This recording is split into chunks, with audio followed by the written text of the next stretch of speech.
ओम नमो भगवते वासुदेवाय। ओम नमो भगवते वासुदेवाय। ओम नमो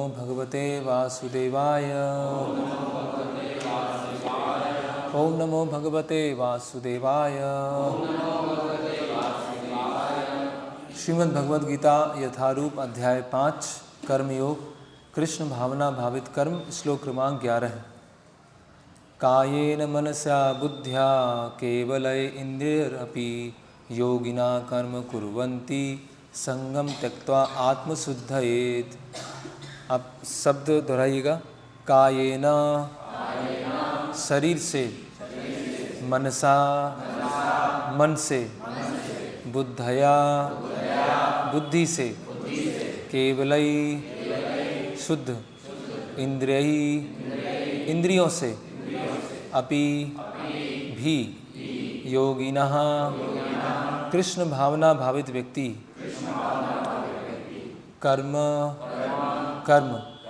कुर्वन्ति करते हैं, संगम आसक्ति त्यक्त्वा त्याग कर, आत्मा की शुद्धि के लिए। अनुवाद एवं तात्पर्य। कृष्ण कृपा मूर्ति अभय चरणारविंद भक्ति वेदांत स्वामी श्रील प्रभुपाद जी द्वारा। अनुवाद। योगी जन आसक्ति रहित होकर शरीर, मन, बुद्धि तथा इंद्रियों के द्वारा भी केवल शुद्धि के लिए कर्म करते हैं। तात्पर्य।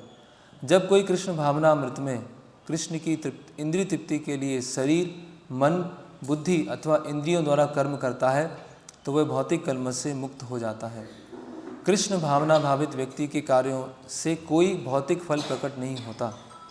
अतः सामान्य रूप से सदाचार कहे जाने वाले शुद्ध कर्म कृष्ण भावनामृत में रहते हुए सरलता से संपन्न किए जा सकते हैं। श्रील रूप गोस्वामी ने भक्ति रसामृत सिंधु 187 इसका वर्णन इस प्रकार किया है। इहा यस्य हरिर्दास्य कर्मणा मनसा गिरा निखलासु अपि अपस्थासु जीवन मुक्त सा उच्यते। अपने शरीर, मन, बुद्धि तथा वाणी से कृष्ण भावनामृत में कर्म करता हुआ कृष्ण सेवा में व्यक्ति इस संसार में ही मुक्त रहता है, भले ही वह तथाकथित अनेक भौतिक कार्यकलापों में व्यस्त क्यों ना रहे। उसमें अहंकार नहीं रहता क्योंकि वह इसमें विश्वास नहीं रखता कि वह भौतिक शरीर है अथवा यह शरीर उसका है। वह जानता है कि वह शरीर नहीं है और ना यह शरीर ही उसका है। वह स्वयं कृष्ण का है और उसका यह शरीर भी कृष्ण की संपत्ति है। जब वह शरीर, मन, बुद्धि, वाणी, जीवन, संपत्ति आदि से उत्पन्न प्रत्येक वस्तु को जो भी उसके अधिकार में है कृष्ण की सेवा में लगाता है तो वह तुरंत कृष्ण से जुड़ जाता है। वह कृष्ण से एक रूप हो जाता है और उस अहंकार से रहित होता है जिसके कारण मनुष्य सोचता है कि मैं शरीर हूँ। यही कृष्ण भावनामृत की पूर्णावस्था है। ओम अज्ञानतिमिरन्धस्य ज्ञानञ्जनं शलाकया चक्षुरुन्मिलितं येन तस्मै श्री गुरुवे नमः। श्री चैतन्य मनोभीष्टं स्थापितं येन भूतले स्वयं रूप कदा मह्यं ददाति स्वापदान्तिकम्। वन्देऽहं श्रीगुरो श्रीयुतपदकमलं श्रीगुरून् वैष्णवांश्च श्रीरूपं साग्रजातं सैगं रघुनाथान्वितं सजीवं साद्वैतं सावधूतं परिजनसहितं कृष्ण चैतन्य देवं श्री राधा कृष्ण पादान सहगण ललिता श्री विशाखान्वितांश्च। नमः ओं विष्णुपादाय कृष्ण पृष्ठाय भूतले श्रीमते भक्ति वेदांत स्वामी नामने। नमस्ते सारस्वते देवे गौरवाणी प्रचारणे निर्विशेष शून्यवादी पाश्चात्य देशे तारणे। जय श्री कृष्ण चैतन्य प्रभु नित्यानंद श्री अद्वैत गदाधर शिवा सादि गौर भक्तवृंद। हरे कृष्णा कृष्णा कृष्णा हरे हरे, हरे राम राम राम हरे हरे। तो ये बहुत सुंदर श्लोक है।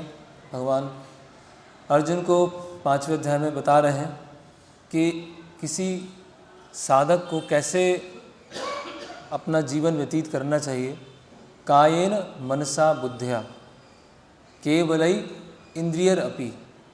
कायेन मतलब शरीर, मनसा मतलब मन, बुद्धिया बुद्धि और इंद्रियां योगिना कर्म कुर्वन्ति, जो योगी है और भक्ति योगी जो कृष्ण भावनामृत में स्थित है, योगिना कर्म कुर्वन्ति संगम त्यक्त्वा आत्मशुद्धि, तो आत्मशुद्धि के लिए उसे कार्य करना चाहिए। तो जो भी हम भक्ति में कार्य कर रहे हैं अपने मन से, वचनों से और इंद्रियों से, अपनी बुद्धि से, जो भी हम कार्य कर रहे हैं उसका अंततः जो निष्कर्ष है वो क्या है? सेल्फ प्यूरिफिकेशन, आत्मशुद्धि। अगर ये हमने फोकस हटा दिया, ये हमने अपना जो लक्ष्य है कि मुझे अनर्थों से निवृत्त होना है, मुझे जो अशुद्धि है उससे मुक्त होना है, तो हम कृष्ण भावनामृत कार्य करते तो रहेंगे, बहुत सारी एक्टिविटी करते रहेंगे, लेकिन उसमें खो जाएंगे, है ना। तो अलग अलग भक्त अलग अलग चीज़ में खो जाते हैं, है ना। कोई जैसे भक्ति की अलग अलग क्रियाएं हैं, है ना। किसी को कीर्तन अच्छा लगता है, किसी को प्रसाद देना अच्छा लगता है, किसी को मैनेजमेंट अच्छा लगता है, किसी को, तो ये जितनी भी सारी एक्टिविटीज़ हैं इसका अंततः लक्ष्य क्या है? हमारा आत्मशुद्धि हो रहा है कि नहीं हो रहा, हमारा सेल्फ प्यूरिफिकेशन हो रहा है कि नहीं हो रहा। तो इहा यस्य हरेर्दास्य कर्मणा मनसा गिरा निखिलासु अपि अवस्थासु जीवन मुक्त सा उच्यते। तो ये भक्ति रसामृत सिंधु से बता रहे हैं कि जो कर्म से, मन से, शरीर से, सभी तरह से भगवान की सेवा में रत रहता है वो जीवन मुक्त हो जाता है। जीवन मुक्त मतलब जैसे एक सूखा नारियल होता है और एक गीला नारियल होता है। तो जो गीला नारियल होता है वो नारियल की जो वो होता है खोल, नारियल का जो परत होता है उससे पूरा चिपका रहता है। तो उसको जब तोड़ते हैं तो क्या होता है, वो टूटता नहीं है, उसको फिर निकालना पड़ता है। लेकिन भक्त कैसे होते हैं? जैसे सूखा नारियल, तो वो जो नारियल का परत है और उसके अंदर सूखा नारियल है, तो हालांकि वो संसार के अंदर है लेकिन संसार से पूरी तरह से वो निरासक्त है। तो जैसे वो गीला नारियल है जो कि एक बद्ध जीव है जो कि संसार से बहुत अटैच्ड है ना। लेकिन जो भक्त हैं, भक्त बनने का प्रयास कर रहे हैं या आत्मसिद्धि के लिए कार्य कर रहे हैं, वो इस संसार में रहते हुए भी संसार से प्रभावित नहीं है, इस संसार में रहते हुए भी वो संसार से विलग है।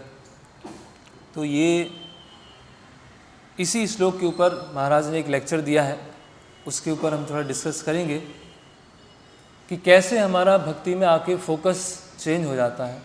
और जैसे ही वो फोकस, जो हमारा फोकस रहता है आत्मशुद्धि, जैसे ही वो फोकस चेंज होता है तो हम किस किस दिशा में डाइवर्ट होना चालू हो जाते हैं। डिवोटीज का एक बहुत ही कॉमन प्रश्न होता है कि उत्साह को हम कैसे मेंटेन करके रखें, है ना। दिनों दिन, महीने महीने, वर्ष, साल, है ना, कैसे अपने उत्साह को उसको हम बना के रखें। कभी हमें भक्ति करने का उत्साह बहुत अच्छा रहता है, अच्छी तरह से भक्ति करते हैं, हमारा मन लगता है, सेवा करने की इच्छा होती है, सुबह उठने की इच्छा होती है। लेकिन कुछ समय के बाद ऐसा होता है कि थोड़ा सा हम डल अनुभव करते हैं और इतनी इच्छा नहीं होती है। तो ये दिन प्रतिदिन, महीने और वर्ष उत्साह को मेंटेन करना, ये बहुत बड़ा एक चैलेंज, ये बहुत बड़ा क्या है, एक चैलेंज को क्या बोलेंगे, एक बहुत बड़ी एक चुनौती है कि हम उसी उत्साह के साथ सेवा करते रहें। और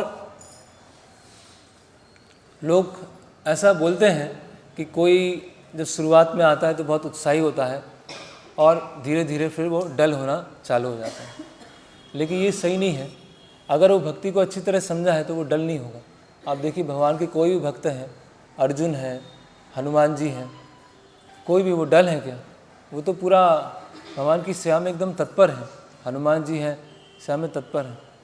तो ऐसे कैसे हो सकता है कि अगर हम भक्ति को समझे हैं और हमको उत्साह नहीं आ रहा?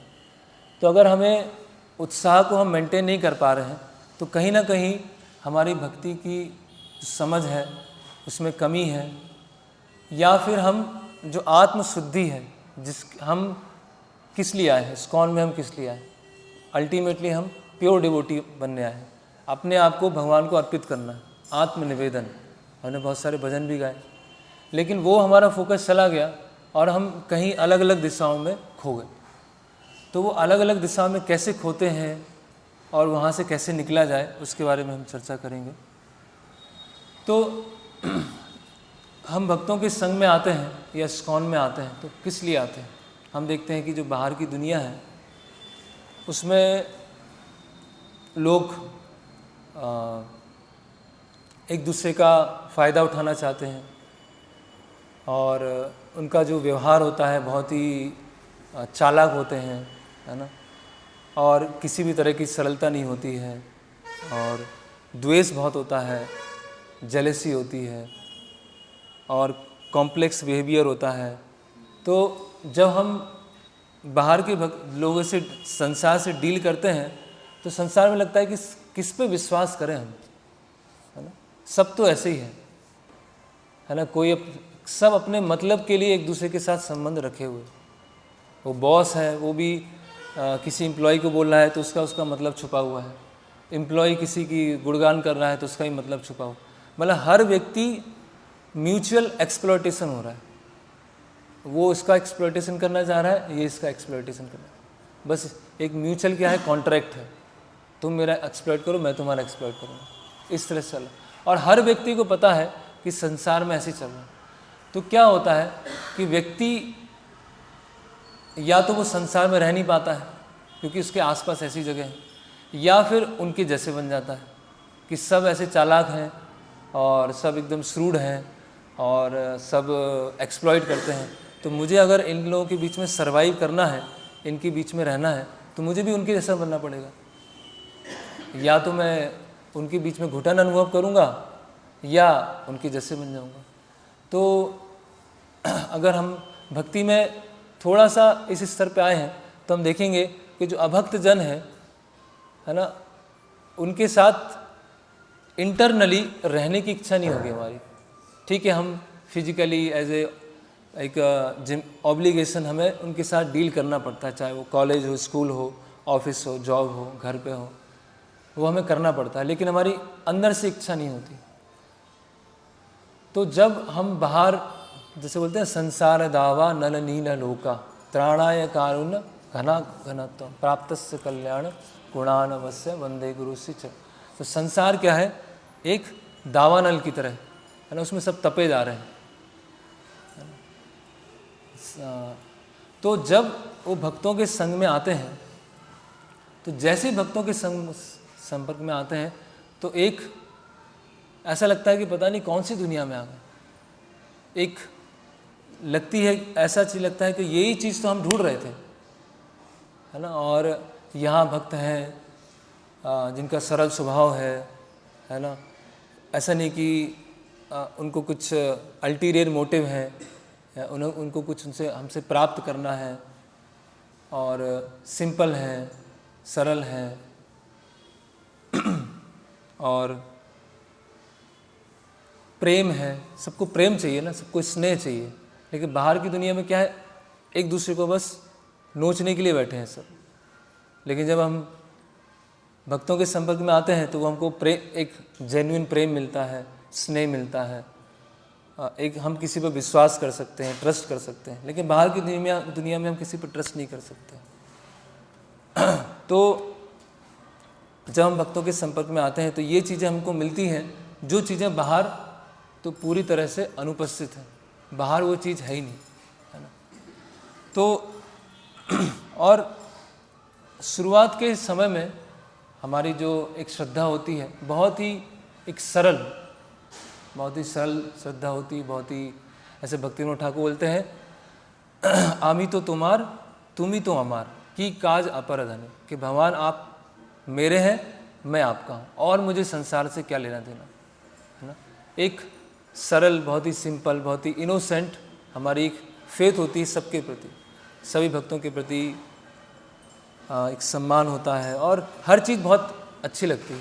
कोई भी चीज़ हो, आरती है और प्रसाद है, हम क्लीन कर रहे हैं, है ना। ऐसे प्रभुपाद जी के कई शिष्यों की मेमोरीज़ हैं, वो बताते हैं कि हमने प्रभुपाद जी के लिए थोड़ी सी सेवा किया और हमको ऐसा अनुभव हुआ, वो बड़े बड़े स्कॉलर हैं, बड़े बड़े प्रोफेसर हैं, और प्रभुपाद जी के लिए थोड़ा सा उन्होंने सेवा किया और उसके बाद वो अनुभव कर रहे हैं कि ऐसा आनंद तो मुझे आज तक मिला ही नहीं। सतस्वरूप महाराज बताते हैं कि वो एक प्रोफेसर थे और सतस्वरूप महाराज को प्रभुपाद जी ने बोला कि आप कुछ सामान लेके आइए मार्केट से। तो मार्केट में घूम रहे हैं और कुछ छोटा सामान था वो लेके आते हैं और प्रभुपाद जी को देते हैं। तो वो अपने मेमोरीज में बताते हैं कि प्रभुपाद जी के जो मैंने सेवा किया वो बहुत भौतिक दृष्टि से देखने में बहुत छोटी है, और मुझे उतना आनंद प्राप्त हुआ जितना आनंद मुझे आज, इतना मैं कॉलेज यूनिवर्सिटी में पढ़ा रहा हूँ इतने समय से, उतना आनंद मुझे प्राप्त हुआ जितना आज प्रभुपाद जी के लिए एक ऊपरी तौर से छोटी सेवा की। तो ये हमारा भक्तों के प्रति एप्रिसिएशन होता है, और गुरु हैं बहुत हम उत्साही अनुभव करते हैं, है ना। और ये जो हमारी जो फेथ है जो सिंपल है, वो फेथ हमेशा बनी रहे, इसके लिए भी हमें प्रयास करना है, उसके लिए भी हमको प्रार्थना करना है कि जो गुरु के प्रति, वैष्णवों के प्रति, भगवान के प्रति, शास्त्रों के प्रति जो हमारी एक सरल श्रद्धा है वो हमारी बनी रहे। लेकिन समय जैसे जैसे बीतता है, कुछ टाइम आता है, तो उसके पश्चात क्या होता है कि जो भक्त हैं या जो इंस्टीट्यूशन है ना, या जो सेवाएं हैं, तो उसके हम क्लोज आते हैं तो हमें बहुत सारी फिर क्या बोलते हैं, शॉर्ट कमिंग्स, क्या बोलेंगे, बहुत सारी कमियां दिखती हैं, है ना। तो वो जब वो कमियां दिखना चालू होती हैं तो वो कमियां किस रूप में दिखती हैं वो थोड़ा हम चर्चा करते हैं, किस रूप में।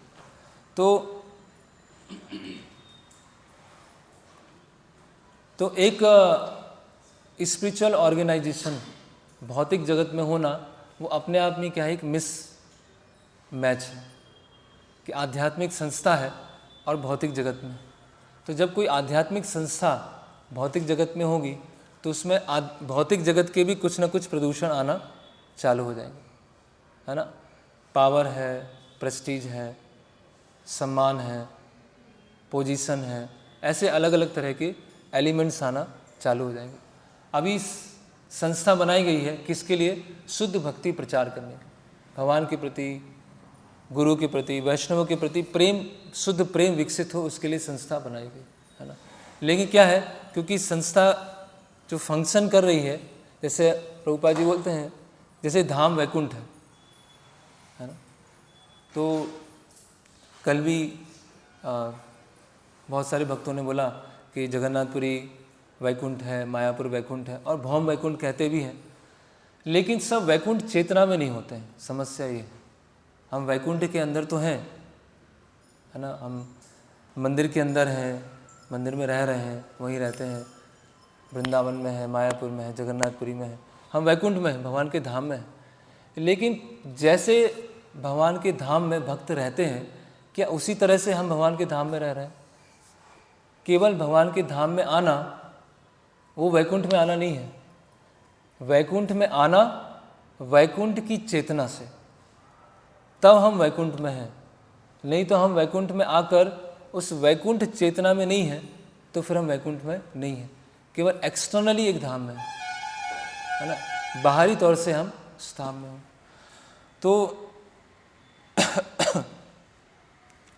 तो जैसे समय बीतता है तो हमें, चाहे वो संस्था हो, चाहे लोग हों, चाहे वो मैनेजमेंट हो, उसमें बहुत सारी भक्तों के बीच में अलग अलग कमियां दिखना चालू होती।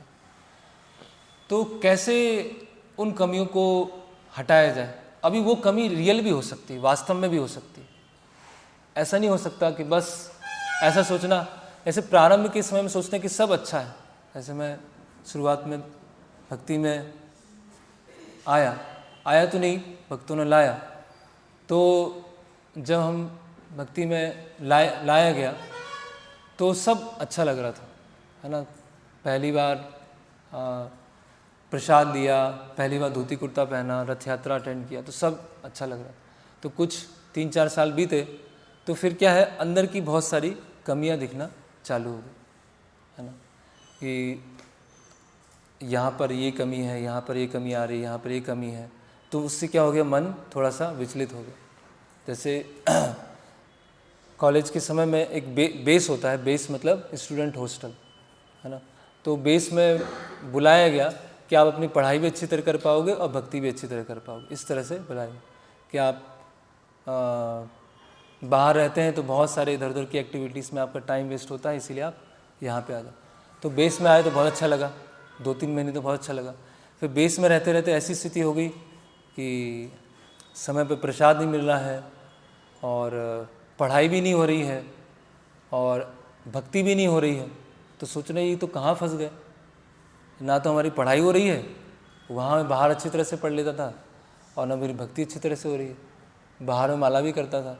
तो इच्छा क्या होने लगा कि अभी ये छोड़ के जाना है यहाँ से, अभी यहाँ पर साथ में नहीं रहना। तो फिर कई भक्तों ने समझाया, नहीं आप बाहर जाके आपको लगेगा कि अच्छी तरह से आप जब कर पा रहे हो, सुबह उठ पा रहे हो, लेकिन धीरे धीरे करके आप डाउन फॉल होता जाएगा, धीरे धीरे आप गिरते जाएंगे। तो कई भक्तों ने समझाया, तो उसके बाद ठीक है चलो अभी यहीं पर रहते हैं, किसी तरह उस सिचुएशन को सहन करते हैं, अभी वो बोल रहे हैं तो टाइम निकालते हैं।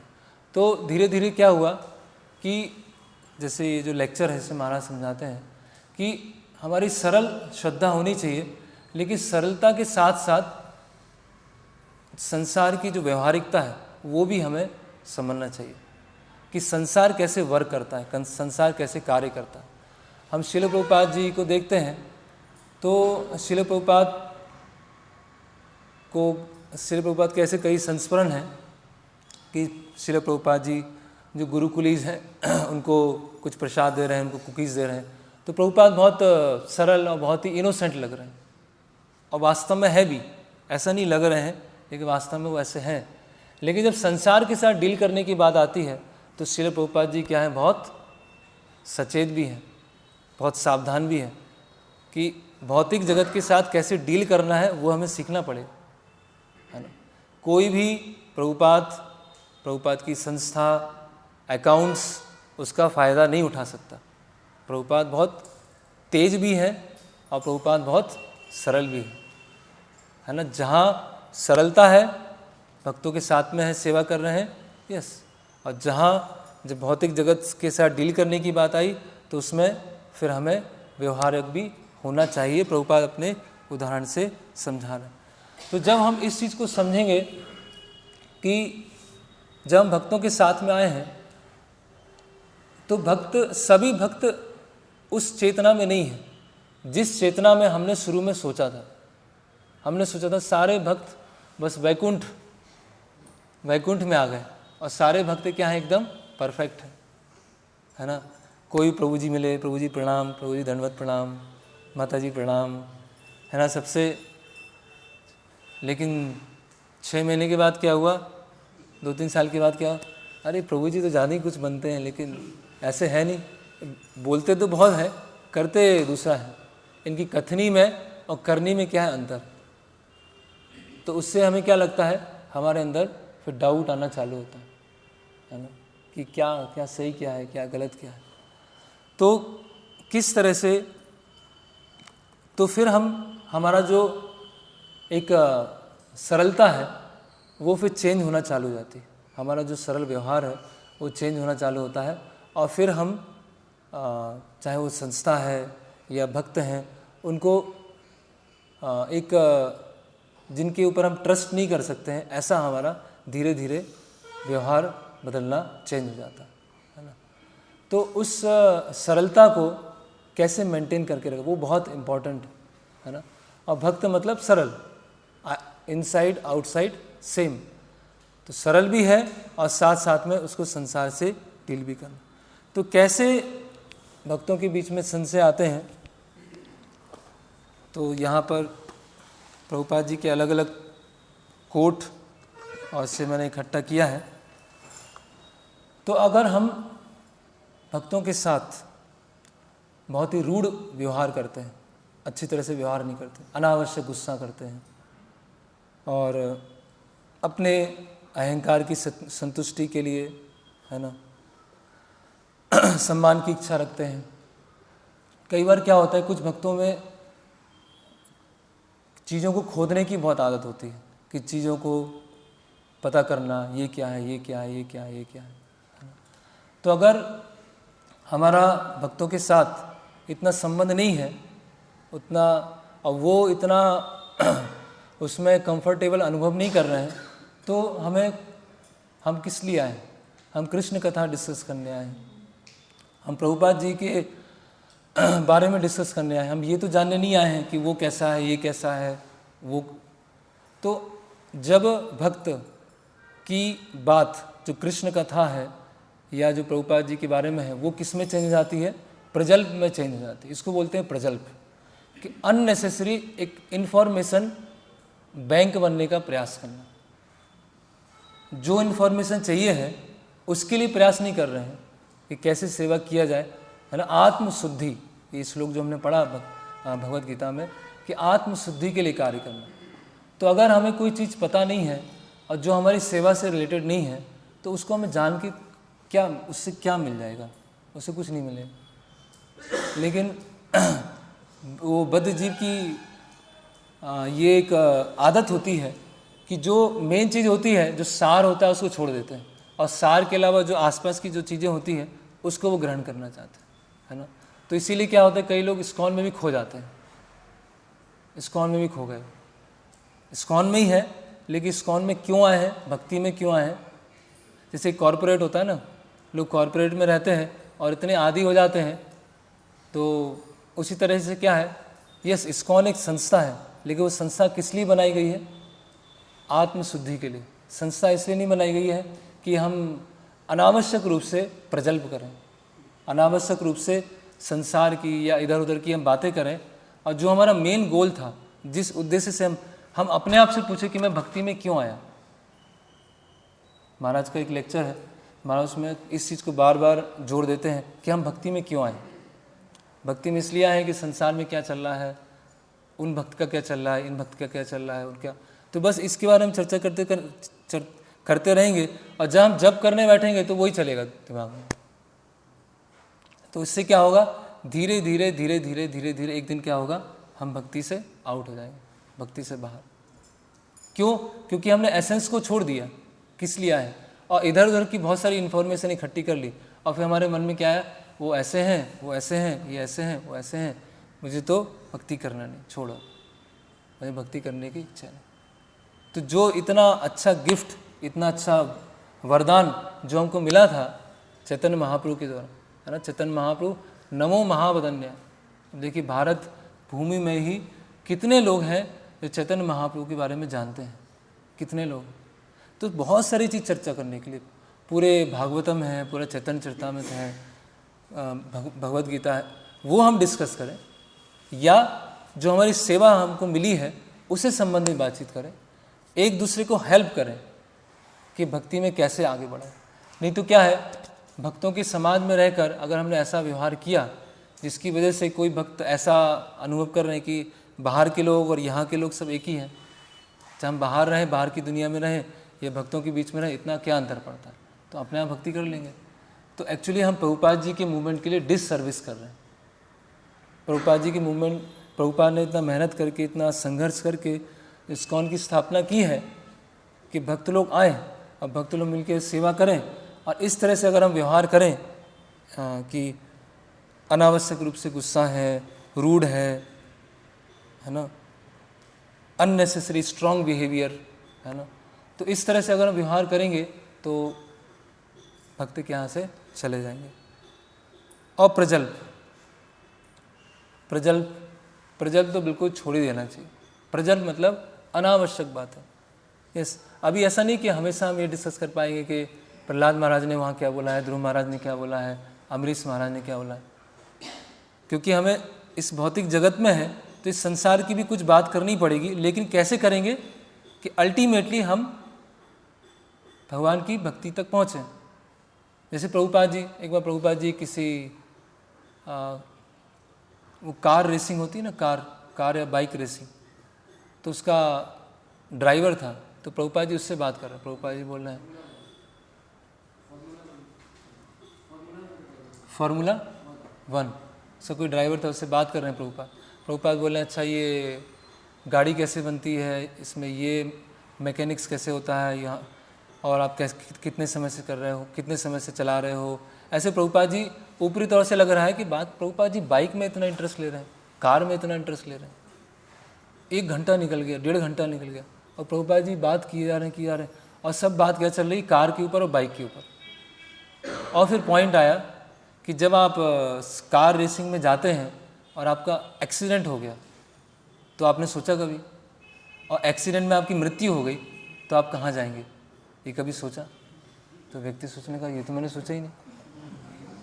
और प्रभुपाद जी ने वहाँ से उठा के कहाँ ले गए, भगवद गीता का दूसरा अध्याय। तो कभी कभी हमें संसार से संबंधित बात करनी होती है। अल्टीमेटली संसार भी भगवान से ही आया है, तो संसार की हम बात करते हैं। जैसे कई बार हम देखते हैं प्रभुपाद जी कन्वर्सेशन है, तो प्रभुपाद जी अपने शिष्यों के साथ बैठे हुए हैं, वो अकाउंट कैसा हुआ, अकाउंट में लक्ष्मी आया कि नहीं आया, कहाँ खर्चा हुआ, वहाँ प्रॉपर हुआ है कि नहीं हुआ है उतना। तो ये सब क्यों हो रहा है कि अल्टीमेटली हम कृष्ण की सेवा अच्छी तरह से कर सकें। अभी जैसे कई भक्त सेवा कर रहे हैं यात्रा में, तो बहुत सारा फ़ोन पे कम्युनिकेशन होता है, कहाँ पे जाएंगे, क्या करेंगे। तो यस, प्रजल्प मतलब जिसका सेवा से कुछ लेना देना नहीं है, भक्ति में एडवांसमेंट से लेना देना कुछ नहीं है, जस्ट बात करने के लिए बात कर रहे हैं। तो ऐसे ही चीज़ों को तो हमें पूरी तरह से छोड़ देना चाहिए, है ना। नहीं तो क्या होगा, फिर हम उसमें फंस जाएंगे और एक दिन हम ही भक्ति से आउट हो जाएंगे। फिर ओके, फिर अगर और कैसे हम डाइवर्ट हो जाते हैं कि हमारे भक्ति हमने करना चालू किया और हमारे जीवन में दुख और बढ़ते जा रहे हैं। भक्ति कर रहे हैं, पता चला एक्सीडेंट हो गया, यात्रा से लौट के गए घर पर और बुखार आ गया, यात्रा से लौट के गए और कुछ प्रॉब्लम हो गई। तो अभी मैं तो यात्रा में गया था, मायापुर में जब किया, इतनी बार प्रणाम किया कि वेट कम हो गया मेरा कई भक्त बोल रहे थे कि इतनी बार अच्छा है वो तो, और घर जाके ये प्रॉब्लम आ गई। तो क्या भक्ति सही में भगवान दुखों को दूर करते हैं, भगवान संकटों को दूर करते हैं? तो क्या आएगा, अरे यात्रा के बाद तो ऐसी चीज़ हो गई, यात्रा के बाद एक्सीडेंट हो गया, अभी यात्रा में नहीं जाऊँगा तो ये हम भक्ति की सही समझ नहीं है। यस, कई बार ऐसा हो सकता है भक्ति करेंगे तो और प्रॉब्लम्स बढ़ेंगी। इसीलिए क्या है, कई बार महाराज लेक्चर में बोलते हैं कि सोच समझ लीजिए अभी भी समय है भक्ति में आएंगे तो प्रॉब्लम बढ़ भी सकती है, लेकिन अल्टीमेटली जो मिलने वाला है उसका कोई तुलना नहीं है। जो चीज़ आगे चल के मिलने वाली वो उसकी कोई कंपैरिजन नहीं है ना। तो भक्ति करने से हो सकता है कि अन्य लोगों की वजह से प्रॉब्लम आए, हेल्थ खुद की वजह से प्रॉब्लम आए, माइंड की वजह से प्रॉब्लम आए, एक्सीडेंट हो, कुछ बहुत सारी चीज़ें हो सकती। तो वही हम किस लिए आए यहाँ पर, आत्मशुद्धि के लिए। हम केवल मन की शांति मिले या मुझे आनंद आए उसके लिए नहीं आए, आत्मशुद्धि के लिए। फिर कभी कभी हमें फिलॉसफी में डाउट आता है। जैसे कोई हमको मिल गया, ऋत्विक, एक ग्रुप है अब इस्कॉन से बाहर है, उसको बोलते हैं ऋत्विक वाले मिल गए और उन्होंने हमारे साथ डिबेट करना चालू कर दिया। और हमने प्रभुपाद जी की बुक्स या लेक्चर इतने अच्छे से पढ़े नहीं, सुने नहीं है, और हम भी डाउट करने लगे, अरे ये तो सही बोल रहे हैं। या साइंस में ऐसा कुछ डिस्कवरी आ गया, साइंस ने बोला कि आगे चल के हम एक मानव बना देंगे, क्लोन से मानव बना देंगे। तो डाउट आ गया, साइंस ने तो मनुष्य को ही बना दिया, साइंस ने तो बता दिया कि भगवान की कोई ज़रूरत नहीं है, आत्मा की कोई ज़रूरत नहीं है, साइंस ही सब कुछ है। तो फिर हमें क्या आ गया, भगवद गीता में तो हमने इतनी बार पढ़ा है, आत्मा है, शरीर है, पुनर्जन्म होता है, लेकिन साइंस ने तो प्रूफ कर दिया पुनर्जन्म जैसा कुछ है ही नहीं। तो क्या हो गया, हमारे अंदर डाउट चला गया। तो ऐसे अलग अलग चीज़ों से हमारे अंदर डाउट जाता है, जो फिलॉसफिकल अंडरस्टैंडिंग होती है वो हिल जाती है ना। एक डिवोटी बता रहे थे कि उनको डाउट आ गया फुल टाइम ज्वाइन करने के बाद कि कृष्ण भगवान है कि नहीं, ये डाउट आ गया। अभी आश्चर्य होगा कि ये कैसे आ सकता, लेकिन उनको आया ये डाउट। लेकिन अभी डाउट को दूर करने का तरीका क्या है कि थोड़ा सा उसमें पेशेंस रखना पड़ता है। वो महाराज के पास में जाते हैं, महाराज से पूछते हैं महाराज मुझे ये डाउट है। तो महाराज ने ऐसा कुछ डांटा नहीं या कुछ ऐसा रिएक्शन नहीं किया। महाराज ने कहा कोई बात नहीं, आप सब फॉलो करते रहो, डाउट कुछ समय चला जाएगा। तो मतलब वो करते रहे और 1 साल के बाद वो जो डाउट था वो चला गया। तो कई बार कुछ चीज़ें होती हैं समय के साथ ठीक होती हैं, कई बार चीज़ें तुरंत ठीक नहीं होती, उसमें थोड़ा सा हमें धैर्य रखना पड़ता है और गुरु ने कहा है तो ठीक है वो हो जाएगा। तो जो ये फिलोसफिकल डाउट होते हैं ये बहुत भयानक होते हैं, ये बहुत डेंजरस होते हैं, है ना। कि जैसे प्रभुपाद जी का केस आता है मून लैंडिंग का, तो अमेरिका ने चंद्रयान भेज दिया, है ना, और प्रभुपाद जी अपनी टीवी पे देख रहे हैं, प्रभुपाद जी कचौड़ी खा रहे हैं और प्रभुपाद जी बोल रहे हैं कि ये क्या नाटक हो रहा है, ये कौन सा ड्रामा कर रहे हैं लोग कि अमेरिका ने चंद्रयान भेज दिया, ये कुछ नहीं हुआ है, चंद्रयान कहीं नहीं गया है। तो प्रभुपाद जी के जो पर्सनल सर्वेंट जो 24 घंटे प्रभुपाद जी के साथ में है, बोल रहे हैं प्रभुपाद ऐसे कैसे हो सकता है, पूरे अमेरिका में लहर फैल गई है, पूरे विश्व में सब जानते हैं कि चंद्रयान चला गया है ऊपर, अपोलो चला गया। तो प्रभुपाद बोल रहे हैं चंद्रमा क्या है, स्वर्ग ग्रह है चंद्र, तो वहाँ पर कोई भी यान नहीं जा सकता है, ये सब होक्स है, सब ये बनाया गया है, कुछ भी नहीं है। तो प्रभुपाद जी के सेवक क्या होते हैं, प्रभुपाद जी को छोड़ के चले जाते हैं। सोचिए प्रभुपाद जी के साथ में है 24 घंटे और प्रभुपाद जी को छोड़ के चले, क्यों? फिलोसफिकल डाउट आ गया कि प्रभुपाद जी कैसे बोल सकते, इतने सारे लोग बोल रहे हैं, पूरा संसार बोल रहा है, तो पूरा संसार गलत हो सकता है। तो ये ऐसे फिलॉसफी डाउट है। जब भी हमें फिलॉसफी में डाउट आए कि किसी ने शास्त्र उठाए और शास्त्रों से 100 श्लोक बता दिए कि शिव जी भगवान है, ऐसे भी श्लोक हैं शास्त्रों में, बहुत सारे पुराण हैं जहाँ बताया गया है कि शिव जी भगवान, और श्लोक ला के दिखा दिए। और कई लोग ऐसे यूट्यूब पे वीडियो बना रहे हैं कि प्रभुपाद जी की बुक्स पढ़ते हैं और प्रभुपाद जी की बुक्स पढ़ के उसमें से गलती निकालते हैं कि देखो ये स्वामी भक्तिवेदांत स्वामी जो है उन्होंने टीका लिखी है वो सही नहीं लिखी, और उसको लोग देखते हैं और विचलित हो जाते हैं कि अरे ये कैसा है, जहाँ पे हम जुड़े हैं शिक्षा ऐसी है। तो उस समय क्या करना चाहिए, हमें पूछना चाहिए, उस डाउट को बना के नहीं रखना चाहिए, है ना। जैसे ऋण होता है उसको लंबे समय नहीं करना चाहिए, उसको चुका देना चाहिए। बीमारी होती है उससे मुक्त हो जाना चाहिए, बीमारी रखना नहीं चाहिए। उसी तरह संशय होता है, डाउट्स होते हैं, उसको हमें तुरंत ही क्लियर कर लेना चाहिए, है ना। और अर्जुन को भगवान क्या बोलते हैं, संशय आत्मा विनश्य, संशय आत्मा वो उसका विनाश हो जाता है। फिर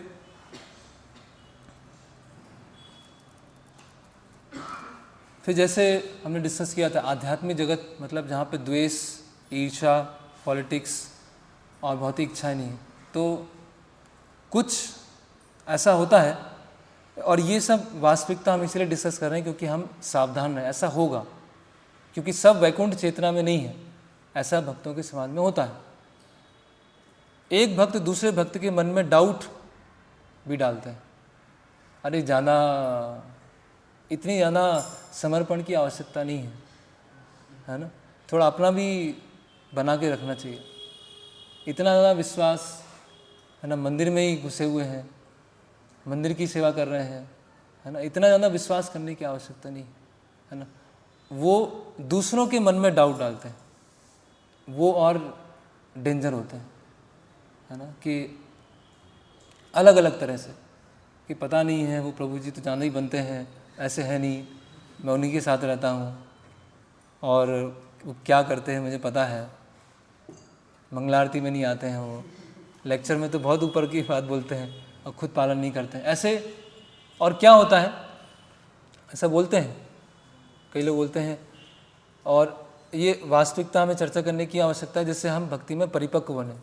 कई लोग बोलते हैं कि ऐसा एक केस हुआ था अपने मंदिर में, किसी ने डोनेशन दिया और डोनेशन देने के बाद जहाँ पर बहुत ज़्यादा आवश्यकता थी उसमें उस लक्ष्मी को लगा दिया, दूसरी जगह नहीं लगाया, कुछ कारण हो गया था, बहुत बहुत पुरानी बात है। तो वो जो जिन्होंने डोनेशन दिया था वो थोड़े से पता नहीं, हम मंदिर में लक्ष्मी देते हैं उसका सही तरह से उपयोग होता है कि नहीं होता है, ऐसे डाउट आते हैं क्योंकि हम भौतिक जगत में रह रहे हैं, अभी हम शुद्ध नहीं हुए, पूरी तरह से प्योर नहीं हुए, ऐसे डाउट आते हैं। ये रियलिटी है, संसार की वास्तविकता है ये। तो वो सोचने लगे और धीरे धीरे उन्होंने क्या किया, संडे प्रोग्राम में आना बंद कर दिया। और अभी तो ऐसा हो गया है, वो बोले कि मैं तो घर पर रह के भक्ति करूँगा, और धीरे धीरे भी माला करना ही बंद कर दिया। उन्होंने ये जानने का प्रयास नहीं किया कि मैंने डोनेशन दिया था, तो अगर मेरे मन में ऐसा आ रहा है कि ऐसा कुछ प्रॉब्लम लग रही है, तो ठीक है, किन्हीं ना किसी भक्त से पूछे जाके कि प्रभु जी मेरे अंदर ये डाउट है, इसको कैसे मैं ख़त्म करूं।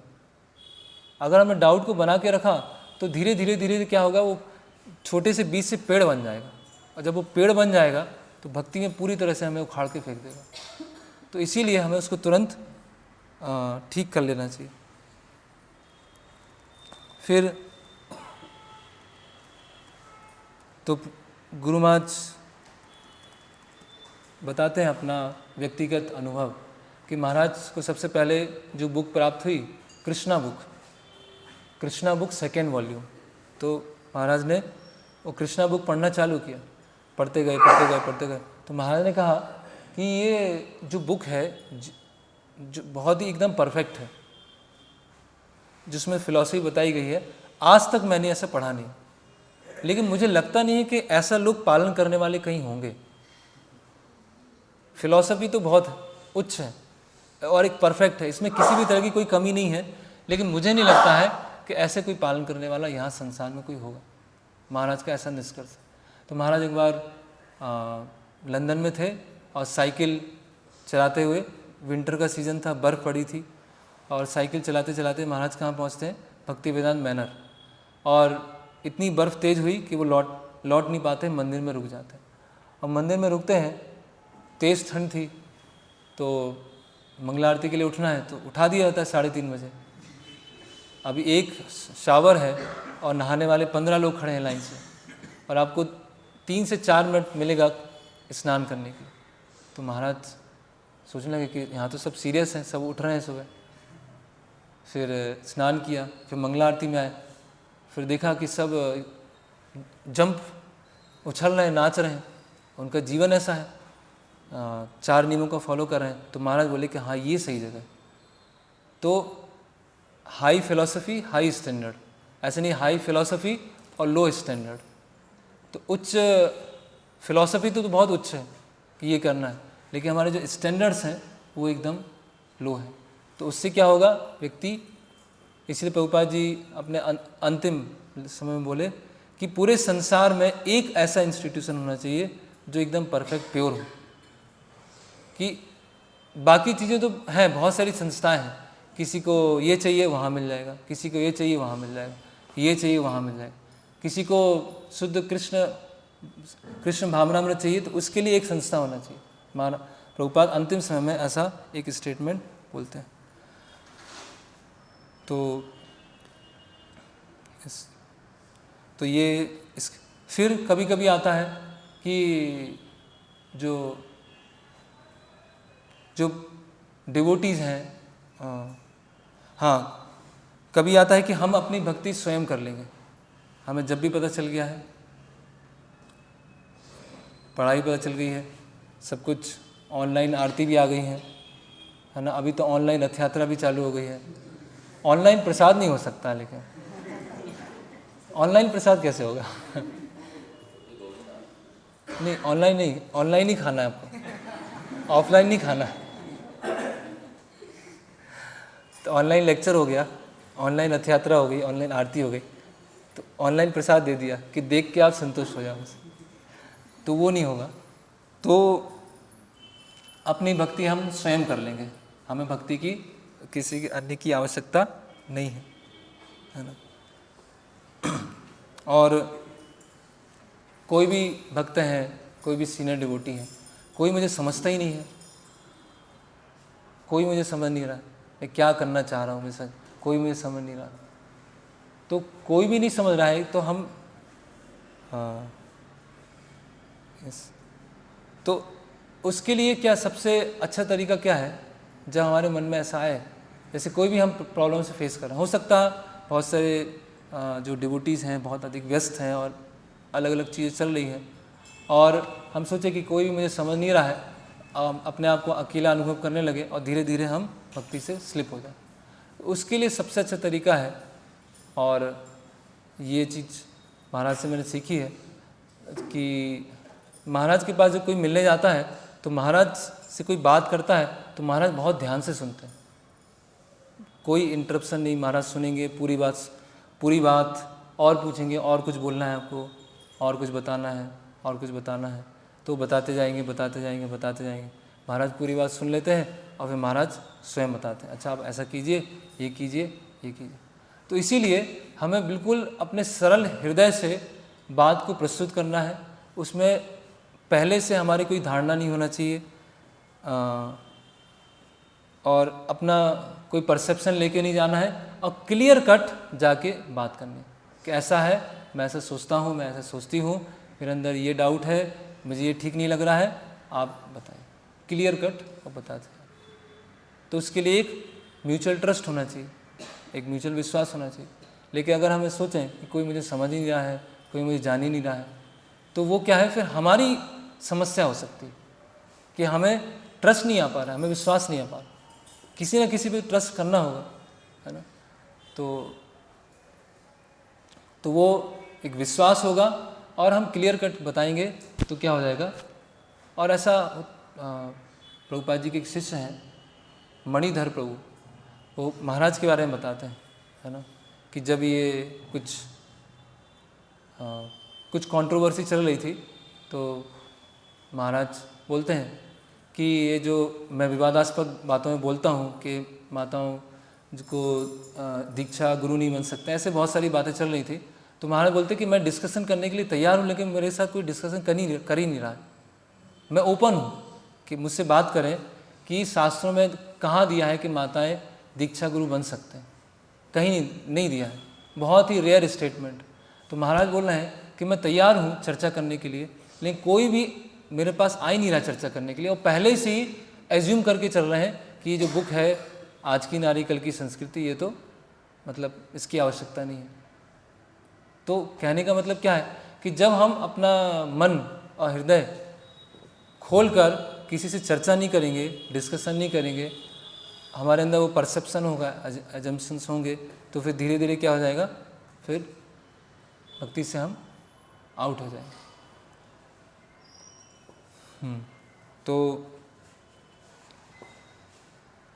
तो इसीलिए हमें बार बार इस चीज़ पर विचार करना चाहिए कि मैं किस लिए भक्ति में आया हूँ, क्यों मैं इस्कॉन में आया हूँ, है ना।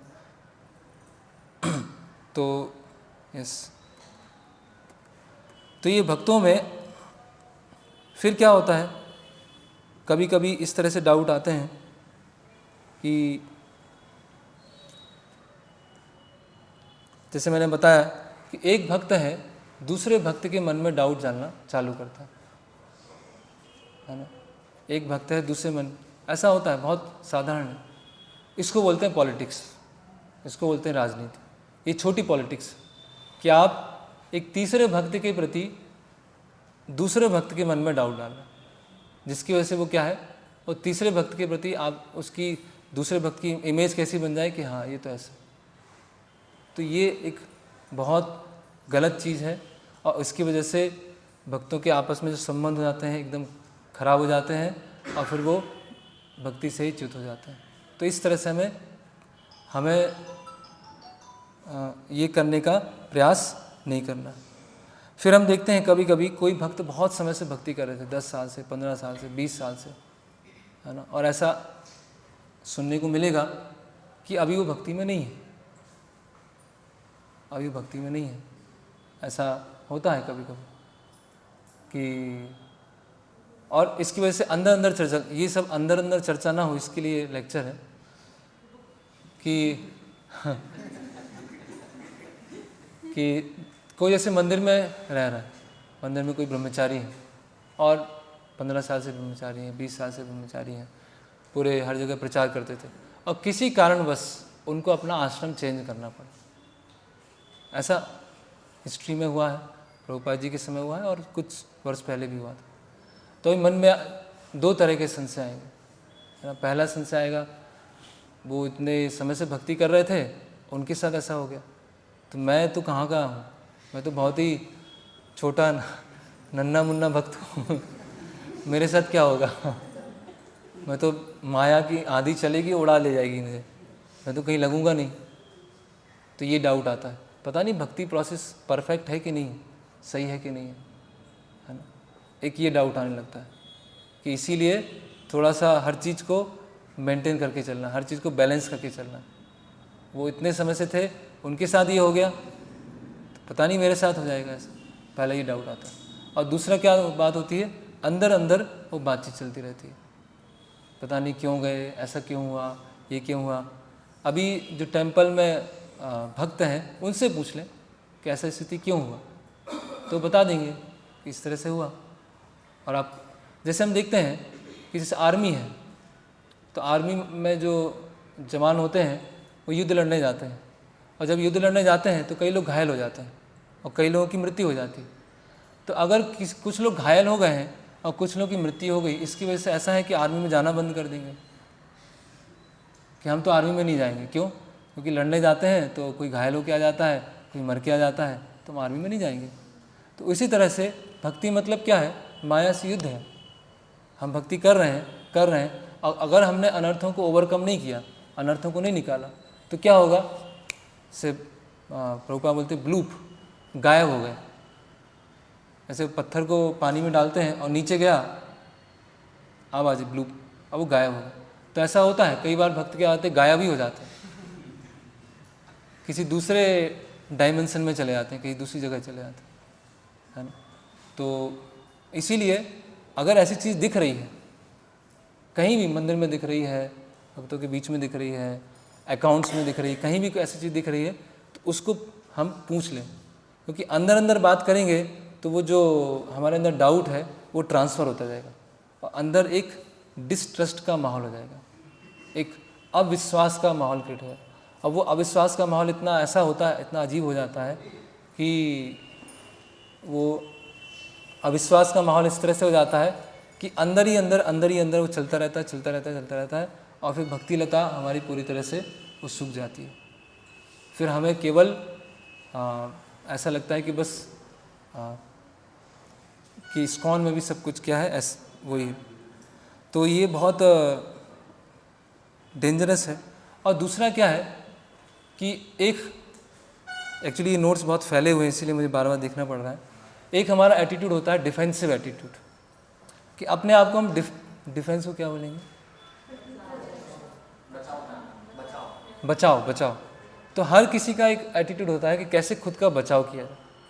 तो जैसे हम भक्त हैं, आपस में बातचीत कर रहे हैं, कुछ भी है, तो वही जैसे मैंने बोला, सबसे पहले हमें क्लियर कट होकर बिना किसी धारणा के चर्चा करना है। और अगर हमारा डिफेंसिव एटीट्यूड है तो कभी कोई हमको समझा नहीं पाएगा। और ये जनरली मैंने देखा है, बेस में जब बेस स्टार्ट हुआ था तो एक डिवोटी है, अभी तो ब्रह्मचारी बन गए हैं, तो अभी जिस बैकग्राउंड से आए थे उनकी आदत थी, उनको कुछ भी समझाओ, कुछ ना कुछ पॉइंट लाके अपने आप को सही साबित कर देते। कुछ भी समझाओ उनको, वो कहीं का पॉइंट कहीं लाके उसको बोलेंगे, इसीलिए हुआ। अभी वो बाइक चला रहे थे और बाइक से वो गिर गए, एक्सीडेंट हो गया। तो बोलते प्रभु जी वो पीछे जो बैठे थे वो अच्छी तरह नहीं बैठे थे।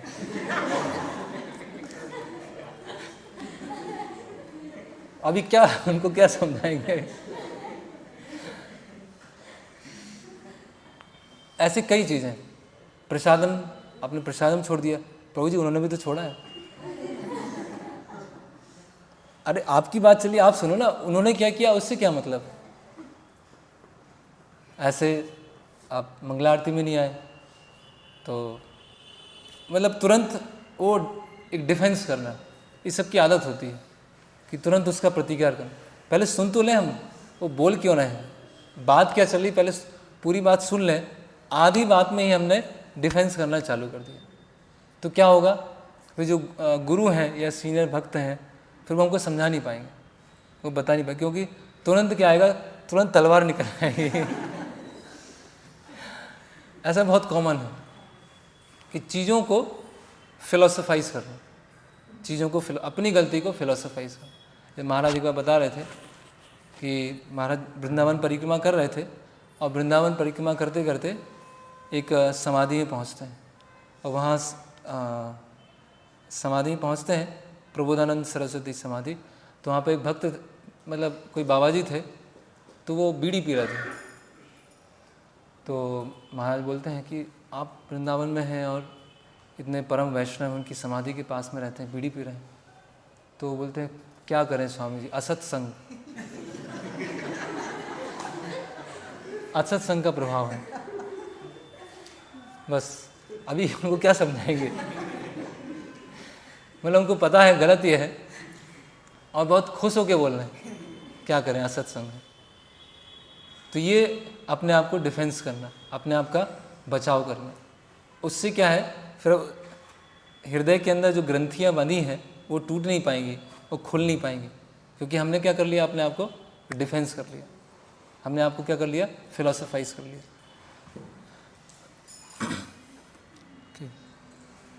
तो फिर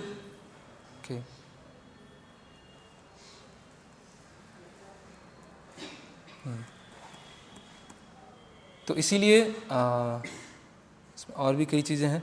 तो जो भी प्रॉब्लम आ रही है भक्त समाज में, इंस्टीट्यूशन में, तो उसमें हमें घबराना नहीं है, डिस्करेज नहीं होना है।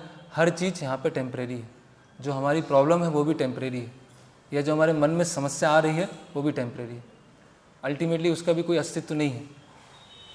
अगर हम इस चीज़ को सोचेंगे कि जो मैं समस्या फेस कर रहा हूँ या जो मेरे मन में समस्या है उसका भी वास्तव में कोई अस्तित्व नहीं है, वो भी टेम्परेरी है, कुछ समय आएगी और चली जाएगी। तो फिर क्या है, जो भक्त संघ है उसका हम पूरा लाभ ले पाएंगे, जो इस्कॉन श्रील प्रभुपाद जी ने बनाया है उसका हम पूरा लाभ ले पाएंगे, क्योंकि समस्या तो आने वाली है ना। तो इस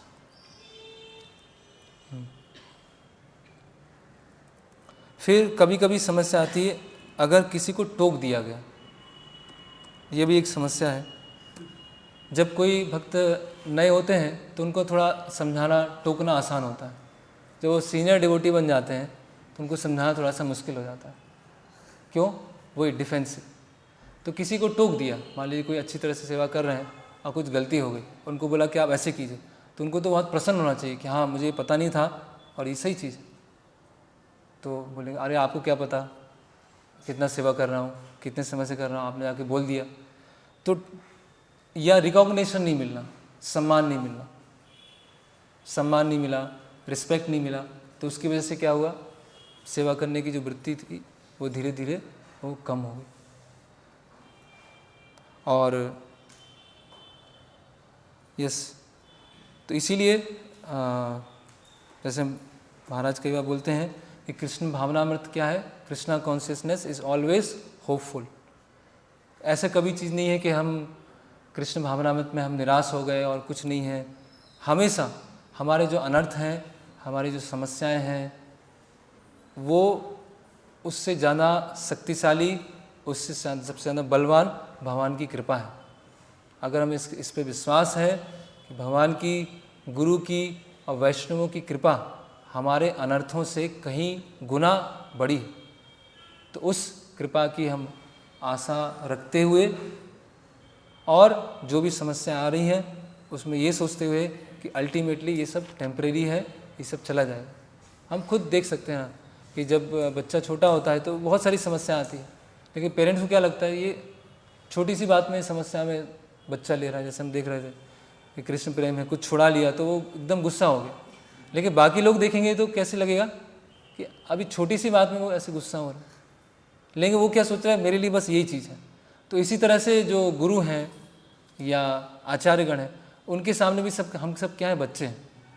तो कुछ छोटी मोटी प्रॉब्लम होती है तो वो सोचते हैं यार छोटा सा जीवन है, कुछ समय मृत्यु आने वाली है, और छोटी छोटी समस्या में उलझ के रखे हुए वही सोच रहे हैं। कुछ समय के बाद मृत्यु आ जाएगी, किसकी कब मृत्यु आनी है कुछ कह नहीं सकता, कभी भी आ सकती है। और उसके लिए सबसे आसान अच्छा तरीका क्या है, हॉस्पिटल में जाके देख लीजिए। चाहे बच्चे हों, चाहे जवान हों, चाहे मिडिल एज हो, चाहे बूढ़े हों, सबकी मृत्यु होती है हॉस्पिटल। तो ऐसा हम नहीं बोल सकते कि अभी तो बहुत जीवन बाकी है, तो कभी भी आ सकते हैं। तो जो हमें श्रील प्रभुपाद जी, चैतन्य महाप्रभु से जो चीज़ हमको मिली है उसका पूरा लाभ उठाए ना।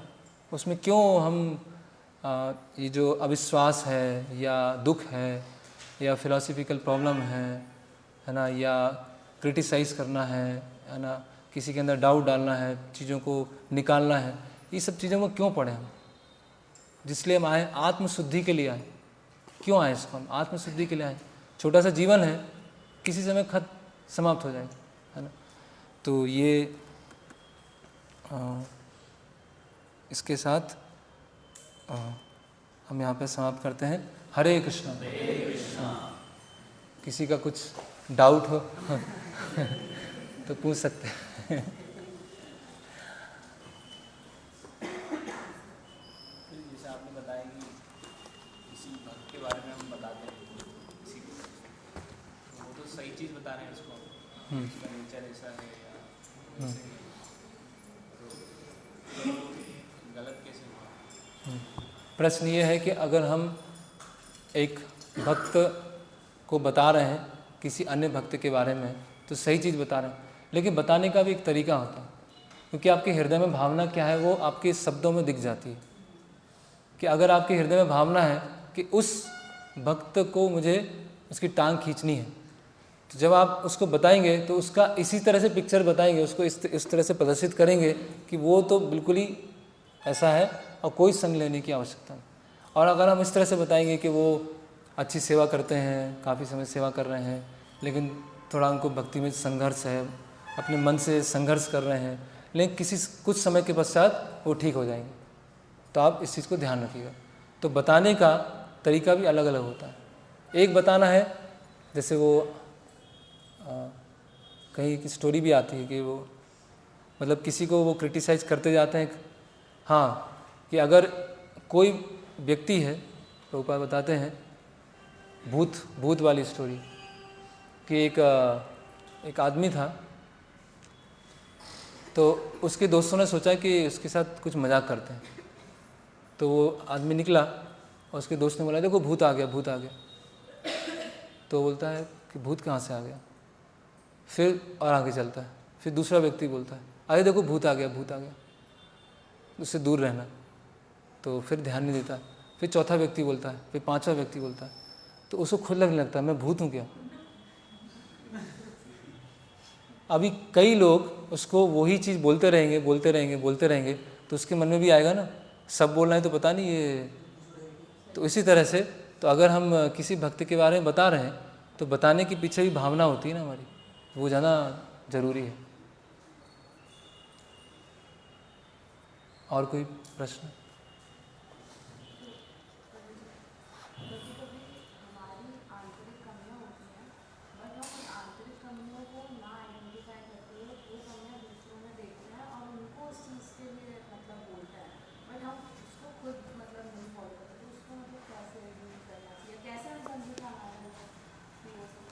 तो प्रश्न यह है कि हमारे अंदर कमियां होती हैं, आंतरिक कमियां होती हैं, लेकिन दूसरों की जो कमियां होती हैं उसको हम ज़्यादा हाईलाइट करते हैं, उस पर ज़्यादा हम चर्चा करते हैं और ख़ुद की कमियों को हम ओवरकम नहीं करते हैं। तो ये कम से कम ये अच्छी बात है कि हम अपनी कमियों को समझ रहे हैं। पहला स्टेप तो ये है कि हम अपनी कमियों को समझ जाएं। एक आचार्य हैं, वो बताते हैं कि भक्ति में बढ़ने का सबसे पहला सिम्टम क्या है कि हम अपने अनर्थों को पहचान लें, हम अपनी गलतियों को पहचान लें। अगर हम अपने अनर्थों को नहीं पहचान पा रहे हैं, अपनी गलतियों को नहीं पहचान पा रहे हैं, मतलब वो भक्ति का जो पहली सीढ़ी है वही अभी हम चढ़ नहीं पाए। तो वो अच्छी बात है कि वो अपने अनर्थों को समझा रहे हैं।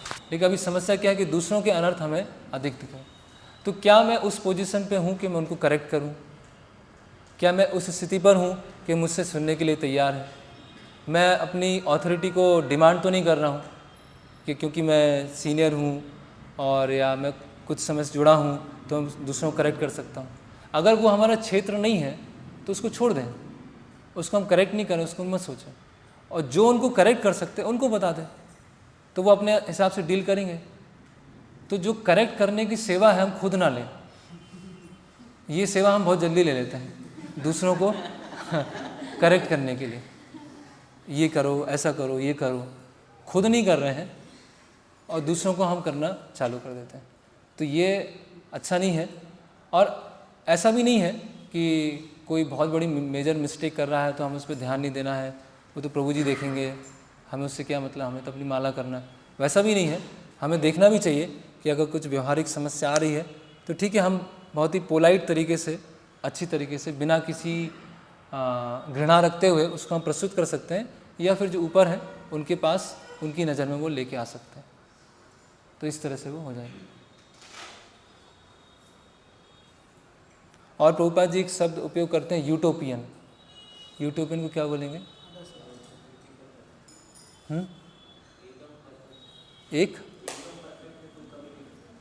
एकदम परफेक्ट है। तो प्रभुपाद जी का लेटर पढ़ना मैं भूल गया, उसमें प्रभुपाद जी बता रहे हैं कि जो भी इस्कॉन में आए हैं वो यूटोपियन पिक्चर लेके नहीं आए कि सब कुछ बढ़िया होगा, सब कुछ अच्छा होगा, सभी शुद्ध भक्ति मिलेगी, लेकिन उसके साथ में कई चीज़ें हैं जिससे हमको बच के रहना पड़ेगा। तो वो हमें गुरु जो है वो दृष्टि हमको प्रदान करते हैं, ये सही है, ये गलत है। आप एसेंस को पकड़ के रखो, सार को पकड़ के रखो, बाकी चीज़ों को हटाओ। और आज वर्तमान में ऐसा नहीं, क्योंकि हम इस्कॉन में इसीलिए ऐसा बोल रहे हैं, वर्तमान में इस्कॉन के अलावा कुछ ही ऐसी जगह हैं जहाँ पर प्रॉपर टीचिंग दी जा रही है। बाकी सब जगह क्या है, पूरा एकदम हौच पौच हो गया है, कोई कुछ बोल रहा है, कोई कुछ बोल रहा है। तो अगर हम उस आंदोलन में आए हैं, प्रभुपाद जी की शरण में आए हैं, तो आत्मशुद्धि, सेल्फ प्यूरिफिकेशन, उसके लिए आए हैं। और कोई प्रश्न? जी।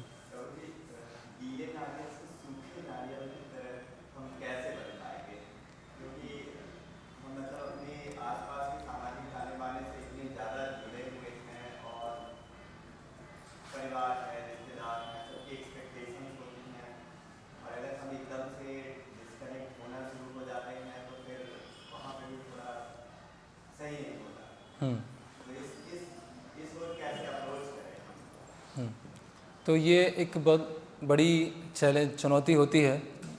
जो गृहस्थ भक्त हैं, मंदिर के बाहर रहते हैं, और अधिकतर भक्त वही है, मंदिर में तो बहुत कम ही है, बहुत कम है। तो कैसे वो किया जाए व्यवहार में? तो जैसे प्रभुपाद जी संघ के बारे में बताते हैं। संघ मतलब विचारों का आदान प्रदान। एक होता है एज ए ड्यूटी और एक होता है एज ए अफेक्शन, लगाव। तो जो भी जैसे भक्तिविनोद ठाकुर एक अपने सॉन्ग में लिखते हैं कि जो भी भक्ति में नहीं है और मेरे घर में है तो उसको मैं अजनबी समझता हूँ, ऐसा वो एक शब्द लिखते हैं। तो अब इसका मतलब नहीं कि अजनबी की तरह व्यवहार करेंगे, कहने का मतलब क्या है कि उनसे कर्तव्य है, क्योंकि भगवान ने हमें कर्म फलों के द्वारा साथ में लाए हैं, तो हमारी एक भौतिक स्तर पे कर्तव्य बनते हैं। तो उस कर्तव्य को पूरा करने के लिए हम कर रहे हैं, लेकिन हमें, और अगर जिस मात्रा में भक्ति लेंगे या भक्त बनते हैं तो उस तरह से हमारा आदान प्रदान और बढ़ेगा। अंततः हमारा जो कर्तव्य है एज ए जिम्मेदारी, वो हमने किया, उस तरह से हमें रखना है। हमें इनसेंसिटिव भी नहीं होना है, असंवेदनशील, है ना, संवेदनशील रहना है, लेकिन संवेदनशील इतना नहीं होना है कि फिर वो बहुत अटैचमेंट डेवलप हो जाए। तो थोड़ा सा टफ काम है, मुश्किल काम है। प्रभुपाद जी एक लेटर में भी लिखते हैं कि जो अभक्त हैं, आपके रिलेटिव्स हैं, उनके साथ व्यवहार में उनके जो गलत विचार हैं या अभक्तिपूर्ण विचार हैं उसको ग्रहण नहीं करना। और कभी कभी ऐसा भी करना पड़ सकता है कि बाहर से हाँ सही है, सही है, सही है, लेकिन अंदर से नहीं, ये करना पड़ता है। ये प्रभुपाद खुद बोल रहे हैं कि बाहर से दिखाना पड़ेगा कि हम आपसे सहमत हैं, हाँ ठीक है, सहमत है, हाँ सही है, लेकिन अंदर से हमको पता है कि हमें भक्ति के नियमों को पालन करना। ये कोई डुप्लिसिटी नहीं है, क्योंकि हमें अपनी भक्ति की सुरक्षा करना है ना। अगर हमने बोला कि नहीं ऐसा सही नहीं है तो घर में पूरा कलह मच जाएगा, घर में पूरा अशांति का वातावरण बन जाएगा। और इतने उन्नत हम है नहीं कि वो कलह के वातावरण में, अशांति के वातावरण में भक्ति कर सके। अगर हम इतने उन्नत हैं कि अशांत वातावरण में और कलह के वातावरण में रहते हुए भक्ति कर सकते हैं तो ठीक है, फिर तो बोल्डली बोल सकते हैं कि ये जो आप बोल रहे हैं सब गलत है, इससे मैं सहमत नहीं हूँ। तो कभी कभी ऐसा करना पड़ता है, और प्रभुपाद जी भी इस चीज़ को अनुमोदित करते हैं कि हमें अपनी भक्ति को बचा के रखना। भक्ति को बचाने के लिए कभी कभार वो रेगुलर हैबिट नहीं होना चाहिए इस तरह से। जैसे जब हम अपनी हैबिट्स में थोड़ा थोड़ा चेंज लाना शुरू करते हैं तो आसपास के जो लोग होते हैं वो इन चीज़ों को देख के कुछ अनकंफर्टेबल होते हैं, व्यंग्य के बाण चलाते हैं, ये सारी चीज़ों को सहन करना होता है तो वो थोड़ा सा डिफिकल्ट होता है। इसके लिए देखिए, आप देखिए जैसे अभी ब्रह्म कुमारी है, मतलब पूरी तरह से बोगस, पूरी तरह से बोगस। वो लोग भी अपने नियमों को पालन करने में उनको वो नहीं, हेजिटेशन नहीं होता। जो बोगस चीज़ को फॉलो करने में हेजिटेशन नहीं हो रहा है, तो जो प्रमाणिक चीज़ है उसको फॉलो करने में क्या हेजिटेशन होगा? पहले हाँ एक तो यस, लोग व्यंग करते हैं। इस संसार में हम कुछ भी करेंगे, कोई ना कोई तो कमेंट करेगा। आपका किसी एग्ज़ाम में क्वालिफाई हो गए तो कुछ द्वेषी बैठे होंगे, बोलेंगे अरे नंबर तो कम आए, क्वालिफाई तो हो गया, नंबर कम आए। फिर आपको अच्छी पोस्ट मिल गई, फिर कुछ लोग मिलेंगे वो आपको बोलेंगे अरे, मतलब कोई ना कोई कुछ ना कुछ कमेंट करेगा, व्यंग करेगा। तो उन लोगों के अनुसार तो हम नहीं चल सकते। जैसे प्रभुपाद का लेटर था ना वो, कि हम दूसरों के अनुसार एकोमोडेट नहीं हो सकते, दूसरे हमारे अनुसार एकोमोडेट हो, ठीक है। तो वो जो स्टोरी आती है कि नंदी के ऊपर शिव जी और पार्वती जी जा रहे थे, तो वो चलते हैं तो कोई व्यक्ति बोलता है कि अरे कैसे हैं, एक नंदी के ऊपर दोनों बैठे हुए हैं, है ना। तो शिव जी और पार्वती जी दोनों उतर जाते हैं, फिर चलते हैं। फिर दूसरा व्यक्ति आता है, बोले कैसे हैं, वाहन साथ में हैं, दोनों पैदल चल रहे हैं। फिर थोड़ी देर में क्या होता है, शिव जी बैठ जाते हैं, पार्वती जी नीचे हैं। तीसरा व्यक्ति आता है, बोलता है कैसा पति है, पत्नी नीचे चल रही, खुद ऊपर बैठा हुआ है। फिर पार्वती जी बैठ जाती हैं, शिव जी नीचे आते। फिर चौथा व्यक्ति मिलता है, बोले कैसी पत्नी है, ऊपर बैठी है, पति नीचे चल रहे हैं। तो आप संसार में कुछ भी कर लो, आप कोई ना कोई तो कमेंट करने वाला। तो लोग हमारे बारे में क्या सोचते हैं वो इतना इम्पोर्टेंट नहीं है, गुरु हमारे बारे में क्या सोचते हैं वो ज़्यादा इम्पोर्टेंट है, भक्त हमारे बारे में क्या सोचते हैं वो ज़्यादा इम्पोर्टेंट। लोग तो कुछ भी सोचते रहेंगे। तो उन लोगों के जो जिज्ञासा है उसको हम कहाँ तक शांत करेंगे? आज ये सोच रहा है, आज वो सोच रहा है, आज ये सोच रहा है, वो सोच सोच के वो पूरा वो उसी में चल रहा है। तो बेटर है जो भक्त हैं और गुरु हैं वो हमारे बारे में क्या सोचते हैं वो जानना इम्पोर्टेंट। थोड़ा सा कठिन है, करना कठिन है, क्योंकि वो जो कोई व्यंग करता है तो वो एक डिफेंस आता है, बचाव आता है, गुस्सा आता है, लेकिन समय के साथ धीरे धीरे वो ठीक हो जाएगा। और क्या होता है इसमें एक यही बात है कि अगर हम अपने रूल्स में पक्के हैं तो लोग हो सकता है बाहर से प्रशंसा न करें, अंदर से सोचते हैं कि ये तो पक्का आदमी है।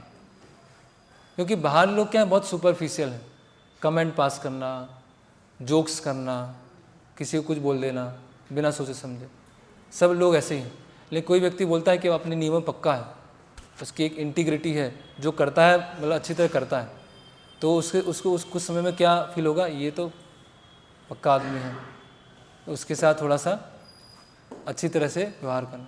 तो वो एक फेज़ आता है, सबके जीवन में ऐसा फेज़ आता है कि आप भक्ति में आते हैं, लोग कमेंट पास करते हैं, जोक्स करते हैं, व्यंग मारते हैं, तो सबको सहन करना पड़ता है।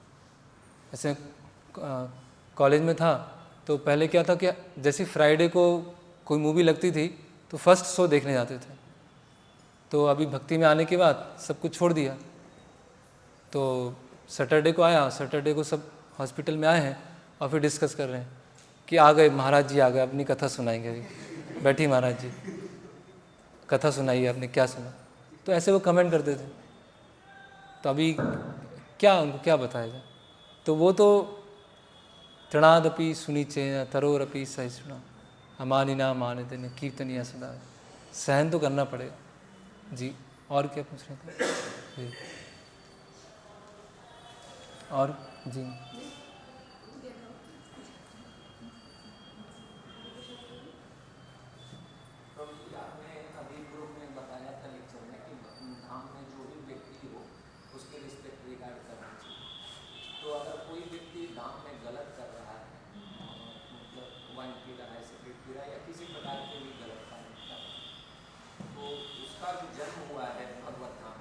तो क्या उसकी पूर्व जन्म में पुण्य का फल है या इसे किस तरीके से? जी, अच्छा प्रश्न है। तो कोई अगर धाम में आया है, हम धाम में देख रहे हैं कि मीट शॉप है, वाइन शॉप है, ऐसे बहुत सारी जगह हैं, तो धाम में वो आया है और ऐसा कार्य कर रहा है, तो वो क्यों आया, उसकी गति क्या होगी। तो धाम में जन्म हुआ है तो पुण्यशाली तो है, इतना तो है कि उसका जन्म भारत में हुआ है। भारत में जन्म लेना ही पुण्यशाली जन्म, और भारत में रह के भी किसी धाम में जन्म लेना है वो पुण्यशाली। लेकिन उसने अपने पुण्यशाली जन्म का दुरुपयोग कर दिया, तो उसने 4 नियमों को तोड़ा। 4 नियमों को तोड़ा तो वो धाम में या धाम के बाहर जाकर पशु, सुअर, प्रभुपाद जी बोलते हैं वो सुअर बनेगा, अगर धाम में रह कोई 4 नियमों को तोड़ता है। तो यस, फिर प्रश्न ये आता है कि पहले प्रवचन में आया कि हमें धामवासियों को रिस्पेक्ट करना चाहिए, तो वो फिर वास्तव में धामवासी नहीं है जो 4 नियमों को तोड़ रहे हैं, जिनका व्यवहार थोड़ा सा वैसा है। जैसे मान लीजिए हम जगन्नाथ मंदिर में जाते हैं और कोई पुजारी हैं, पंडित हम पे चिल्ला देते हैं, डोनेशन मांगते हैं, तो उनके प्रति हमारी रिस्पेक्ट होना चाहिए, क्योंकि वो 4 नियमों को नहीं तोड़ रहे। ठीक है, कैसे भी हो, जगन्नाथ जी की सेवा कर रहे हैं ना, सालों साल कर रहे हैं, तो वो हमको प्रशंसा करना। बाकी जो 4 नियम, कोई गुटखा खा रहा है, शराब पी रहा है, उनके प्रति घृणा नहीं लाना है, लेकिन वो उनको वो धाम में है ही नहीं। वो सब पूतना बकासुर जैसे धाम विजिट कर, वो हैं वो धाम में।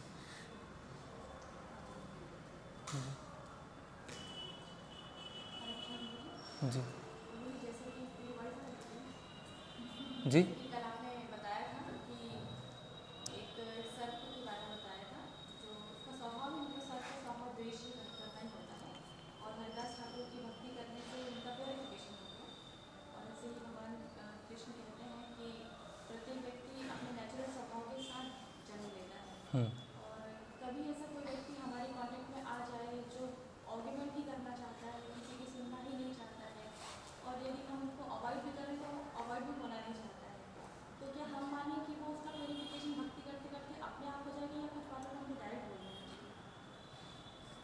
अपना प्यूरिफिकेशन हो जाएगा कि डायरेक्ट बोल देना चाहिए?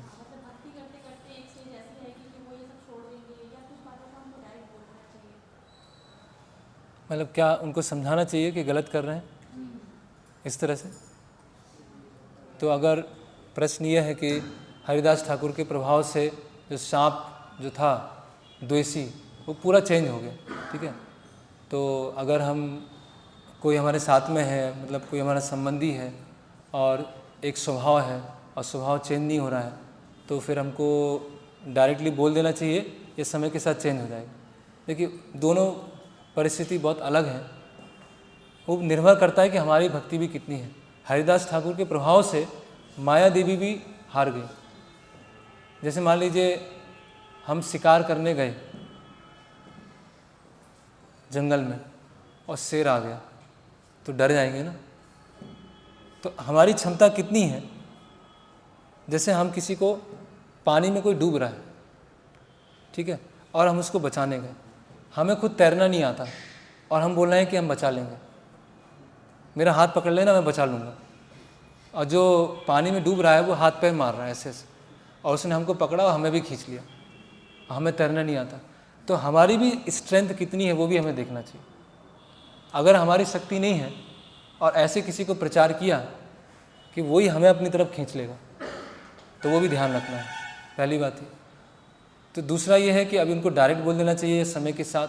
तो ये थोड़ा व्यवहारिक चीज़ है कि धीरे धीरे भी बता सकते हैं, जब तक वो भगवान का अपराध, भगवान के प्रति और भक्तों के प्रति अपराध नहीं करते, तब तक हमें धीरे धीरे बताते रहना चाहिए। अगर भगवान के प्रति, भक्तों के प्रति अपराध कर रहे हैं तो फिर हमको सहन नहीं करना चाहिए, तो फिर हमको डायरेक्ट बोल देना चाहिए।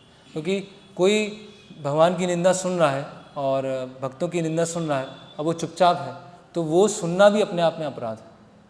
तो इसीलिए जब तक वो भगवान भक्तों की निंदा नहीं कर रहा है, तो पोलाइटली धीरे धीरे धीरे बताना चाहिए, और समय के साथ वो चेंज हो जाएंगे। ऐसा इच्छा करना चाहिए। वो चेंज होंगे नहीं होंगे वो अलग बात है, लेकिन निंदा हमें भगवान के प्रति, भक्तों के प्रति नहीं सुनना चाहिए। बस।